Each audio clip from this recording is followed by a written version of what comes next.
हजरत उमर बिन खताब रदी अल्लाह अन्हु रवायत करते हैं, एक दिन हम नबी करीम सल्लल्लाहु अलैहि वसल्लम के पास बैठे हुए थे कि अचानक एक शख्स नमूदार हुआ। उसके कपड़े निहायत सफेद थे और उसके बाल गैर मामूली तौर पर सियाह थे। इस पर सफर के आसार नजर नहीं आ रहे थे और हम में से कोई उसे पहचानता भी नहीं था। वो नबी करीम सल्लल्लाहु अलैहि वसल्लम के करीब बैठ गया और अपने घुटनों को नबी सल्लल्लाहु अलैहि वसल्लम के घुटनों से मिला दिया और अपने हाथ अपनी रानों पर रखे। फिर उसने कहा, ए मोहम्मद, मुझे बताएं इस्लाम क्या है। नबी करीम सल्लल्लाहु अलैहि वसल्लम ने फरमाया, इस्लाम ये है कि तुम गवाही दो कि अल्लाह के सिवा कोई माबूद नहीं और मोहम्मद सल्लल्लाहु अलैहि वसल्लम अल्लाह के रसूल हैं। नमाज कायम करो, ज़का दो, रमजान के रोजे रखो और अगर इस्तिताअत हो तो हज करो। इस शख्स ने कहा, आपने सच फरमाया। हजरत उमर फरमाते हैं कि हमें हैरानी हुई कि ये शख्स सवाल भी कर रहा है और खुद ही तस्दीक भी कर रहा है।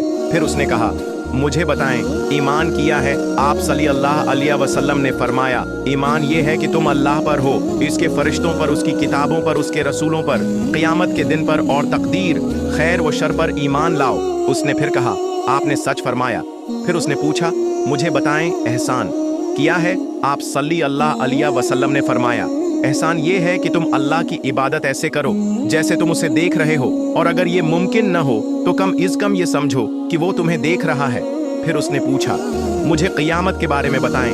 आप सल्लल्लाहु अलैहि वसल्लम ने फरमाया, क़यामत के बारे में जिससे पूछा जा रहा है वो पूछने वाले से ज़्यादा नहीं जानता।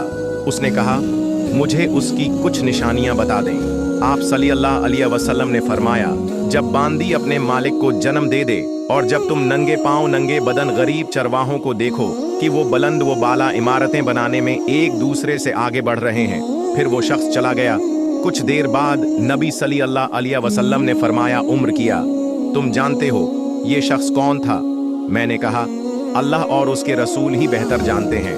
आप सल्लल्लाहु अलैहि वसल्लम ने फरमाया, ये जब्राइल अलैहिस्सलाम थे जो तुम्हें तुम्हारा दीन सिखाने आए थे।